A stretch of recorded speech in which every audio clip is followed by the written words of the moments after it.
Salut à tous, c'est Daxi, on se retrouve pour une nouvelle vidéo anecdote. Il y a 11 anecdotes insolites et ça démarre tout de suite. Durant la Seconde Guerre mondiale, l'armée polonaise avait un soldat pas comme les autres, à savoir le caporal Wojtek, qui n'est autre qu'un ours brun de Syrie. L'animal avait été recueilli encore jeune par l'armée polonaise alors qu'il était au Moyen-Orient. Il deviendra très vite la mascotte des soldats de la région. En conséquence, il sera officiellement intégré à l'armée polonaise, faisant alors partie de la 22e compagnie d'artillerie. Il voyagera dans tout le Moyen-Orient aux côtés de l'armée. Et après la guerre, Wojtek sera placé dans un zoo, donc dans le zoo d'Édimbourg, où il mourra à l'âge de 21 ans en 1963. Il y a même un film qui a été annoncé retraçant l'histoire incroyable de cet ours qui a parcouru le monde dans l'une de ses périodes les plus sombres. Je me demande ça vit combien de temps un ours en général. Durée de vie moyenne d'un ours noir. Ok. Ours brun, non, j'ai mis ours noir mais ours brun. De 20 à 30 ans.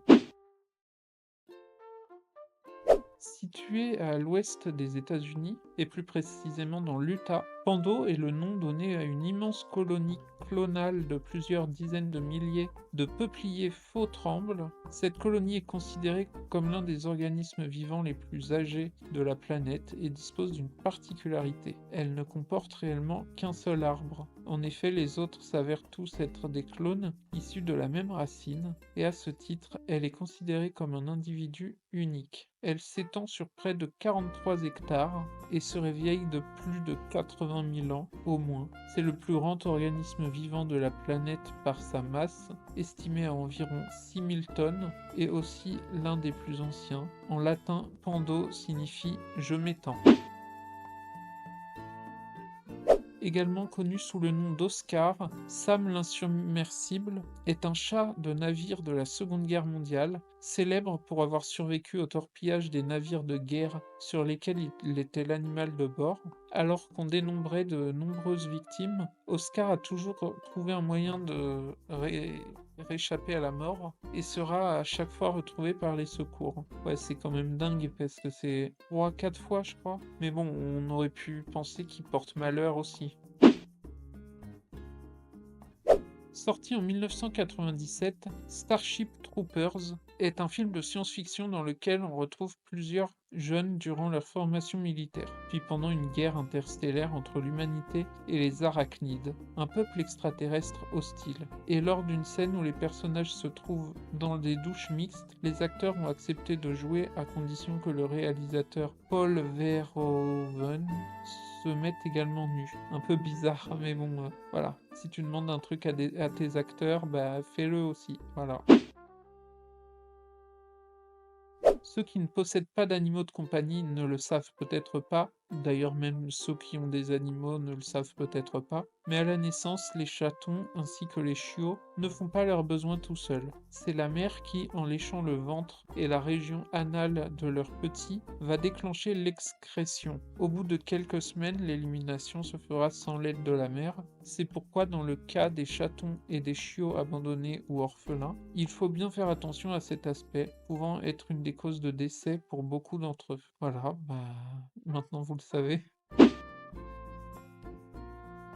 Certains penseront d'abord à l'industrie automobile, mais en réalité, c'est Lego qui détient le record du plus grand nombre de pneus fabriqués. Officialisé en 2011 par le livre Guinness des records, le célèbre fabricant de jouets danois avait remporté le titre du plus grand producteur de pneus au monde par nombre total. Si vous voyez un jour quelqu'un utiliser un iPhone dans un film, c'est qu'il ne fait pas partie des méchants. En effet, Apple exige, comme condition à l'octroi d'une licence d'utilisation de ses produits pour le cinéma et la télévision, que seuls les protagonistes soient autorisés à utiliser leurs produits devant la caméra. Ainsi, si un personnage utilise un produit Apple dans un thriller par exemple, vous savez déjà que ce ne sera pas lui le tireur. Ce qui est un peu con finalement, parce que... voilà, pourquoi pas. Entre 1913 et 1914, Sigmund Freud, Joseph Staline, Adolf Hitler, Léon Trotsky, Josip Broz Tito, l'empereur François-Joseph Ier et l'archiduc François-Ferdinand d'Autriche ont tous vécu à Vienne à moins de 5 kilomètres les uns des autres. Ce qui est quand même fou quand on sait que bah, ils ont tous fait des trucs importants, on va dire. Aujourd'hui, un nerd désigne une personne qui a une passion obsessionnelle, généralement pour les mathématiques ou l'informatique, la conduisant alors souvent à vivre en marge de la société, mais la première publication recensée utilisant ce terme date de 1950, avec le livre If I Run the Zoo du célèbre Dr. Seuss, faisait alors référence au nom d'une créature fantastique. Cléopâtre n'était pas égyptienne ni africaine. Tout d'abord, Cléopâtre est un nom qui fait généralement référence à la reine d'Égypte antique, Cléopâtre VII, mais qui a été en réalité porté par de nombreuses autres personnalités. Et concernant Cléopâtre VII, la plus célèbre, qui deviendra l'amante de Jules César puis de Marc-Antoine, elle s'avère appartenir à la dynastie d'origine macédonienne fondée par l'un des généraux d'Alexandre le Grand, Ptolémée Ier. Et si les origines de sa mère restent encore incertaines, plusieurs sources s'accordent à dire qu'elle serait d'origine gréco-macédonienne. Toutefois, le mystère sur ses origines subsiste encore, d'autant que Cléopâtre elle-même laissait planer le doute sur une possible ascendance égyptienne.